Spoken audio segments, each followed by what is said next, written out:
Alright, this is the Vikcam 4K action camera. And this thing, I've had a lot of fun playing with this thing.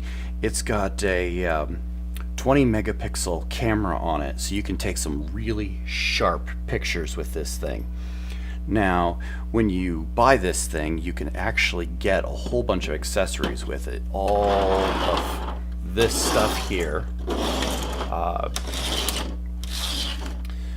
So yeah, the standard things like the manual, the cloth to wipe off the lens. Now, this is actually really important because this lens does not retract, so you are going to actually probably end up cleaning the lens quite often, especially if you are using it as an action cam and getting it dirty. Now, you've also got the armored case, which you can put the camera inside like this. If I can do it right. It snaps shut, and now you've got a nice waterproof case in which you can use your camera and protect it.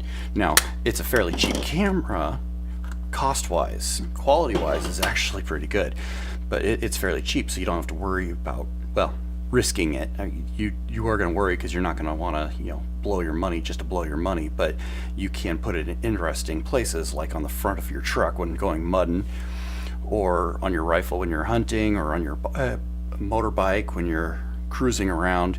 It's an action cam, so it doesn't have a whole lot of features, especially for like lighting in controlled environment and such. You can't really set your exposure control and all that. You have to use the onboard AI to figure all that out.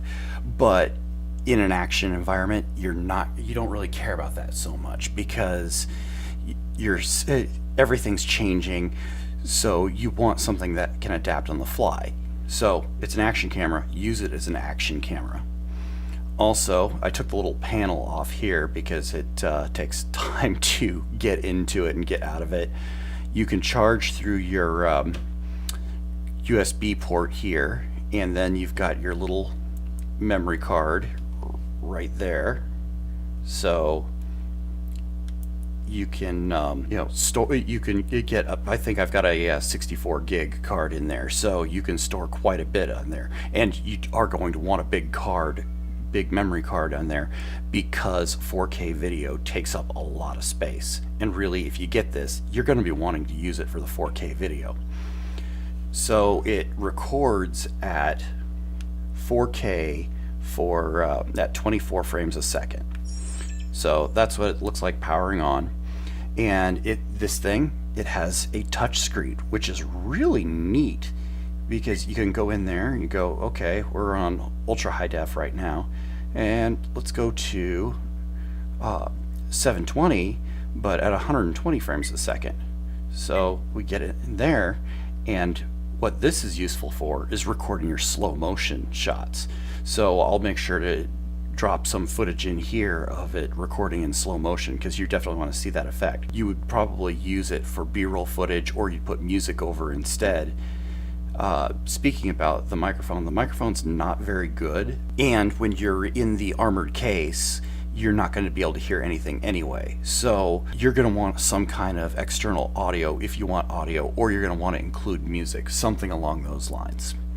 Now, the power button right here is also the mode button, so you can push that and change the mode, and there's your 20 megapixel camera there, which takes some pretty neat shots. And all you do is you just tap that there, that little square there, and you can take a shot. Actually, yeah, you can even hear it say photograph when it records. You can even use the top button there, and it does the same thing. Now, when you're recording 4K video, it'll say start record, and I believe you can turn those off, the audio recognition off, in the settings. I seem to remember that being in there, as well as a couple different automatic lighting settings. So you have those as options. It's limited in options, but for what it does and the sharp pictures it takes, beautiful. And I will make sure that I show off the 4K. Unfortunately, in this video it's going to render in 1080, but you can actually see this camera in action.